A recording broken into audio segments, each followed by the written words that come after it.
Hi, so today I'm going to show you how I inked this postcard here. Hi, my name is Luis Escobar. I'm a storyboard artist on the Simpsons television show. I've been working on the show for over 30 years now, and I'm here to empower you.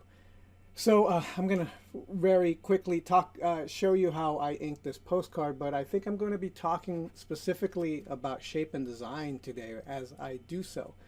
So let's get started. All right, so shape and design, or as a lot of people tend to call it, style. Style is really just shape and design. A lot of people, they just have a very specific group of shapes and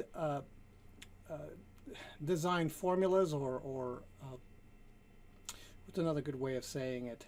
A preference for specific shapes. And that is what people inevitably end up calling style. But and that is because they just grab onto or prefer specific types of shapes.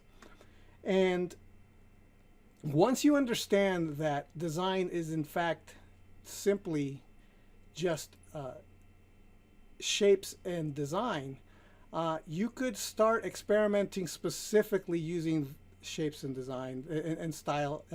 Shape and design styles of straights versus curves, things like that, and you could play up or change up your style, but really that's all what style is. It's just a preference for specific shapes. Once you understand that, you can be a style chameleon. You can start messing around with different types of shapes and different types of designs.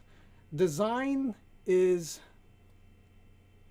about shape contrast and balance. It's about balancing shapes and contrasting shapes. So you have you put round shapes versus straight shapes. You have curved lines versus straight lines versus S-curved lines. And by putting these things in very specific patterns, in very specific ways next to each other and juxtaposing them, while at the same time also finding a balance between not getting too contrasty, not big and small, large and wide and thin, things like that. That is design. That putting those things and playing around with those things is what gives you very specific designs, and you experiment with those things. You find the right kind of combination that feels appealing, that doesn't feel ugly, right? Because sometimes if you do too many contrasty things, things become too ugly. So you have to balance just enough variation to make it feel harmonious while not making it too contrasty to the point where it just feels chaotic and unbalanced. So that is really what design is all about.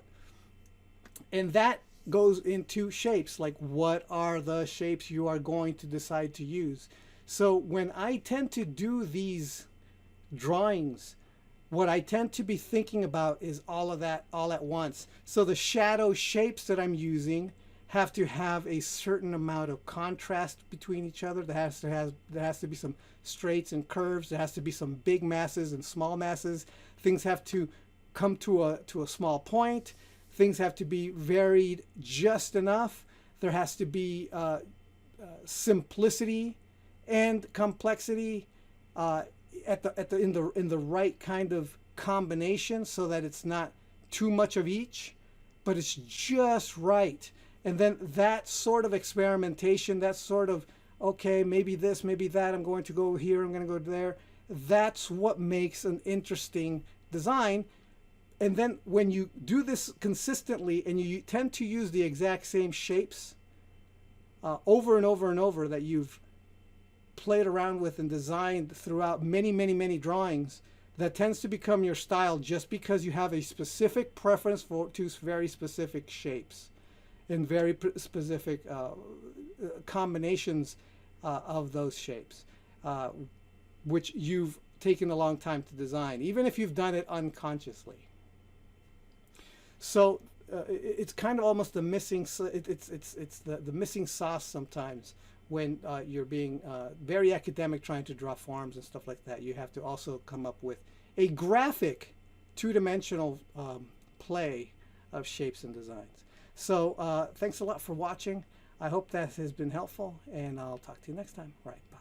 So I'm happy to announce that I now have a new drawing lesson called Drafu Guide to Sketching and Gesture Foundations. It's the beginning of the level 2 information that people have been asking me for the drawing website, which will teach you where to start drawing, what to draw when you draw, how to draw from observation, how to draw from imagination, how to draw what you envision, and how to discover what you ought to envision if you don't have anything specific in mind. So if you find any of this interesting, you could follow the link that you see, or you can go to thedrawingwebsite.com, look under level 2, and you'll find a link there.